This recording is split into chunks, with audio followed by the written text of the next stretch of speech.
Feminists used to argue against the double standard, the idea that it was okay for men to be promiscuous, but not for women. Now, promiscuity is in the long term a bad thing for both men and women, collectively and individually. However, it affects men and women differently, something that was once regarded as common sense. But when was the last time you heard someone talk about common sense?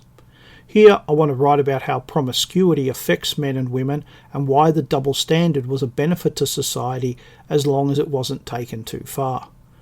It may not come as a surprise to many, but men are quite attracted to women, both individual women and women as a sex.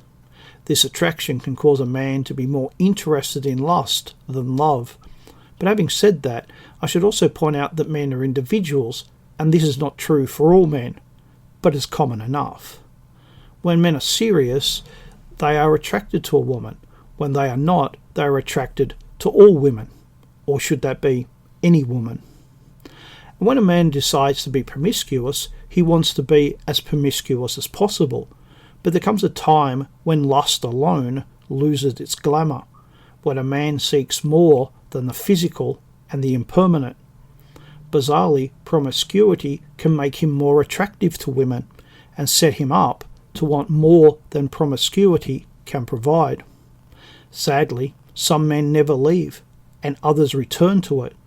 But for most men, promiscuity is a phase that once over is over.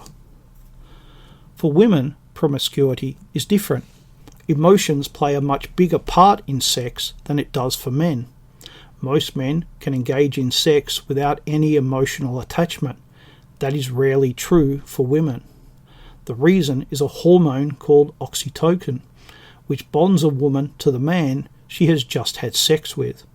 So while in theory promiscuity should provide a woman with some benefit, it doesn't.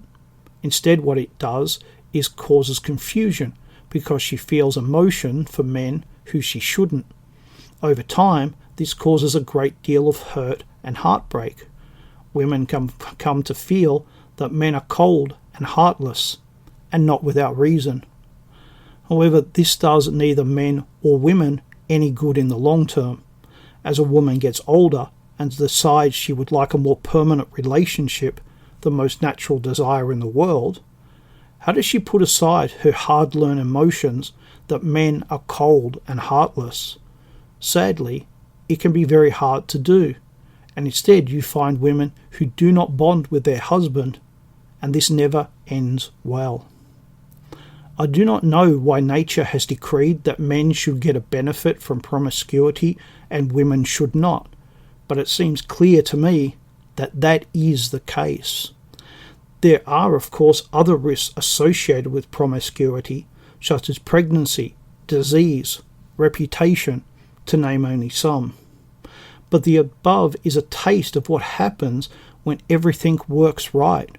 But even for men, promiscuity has its limits.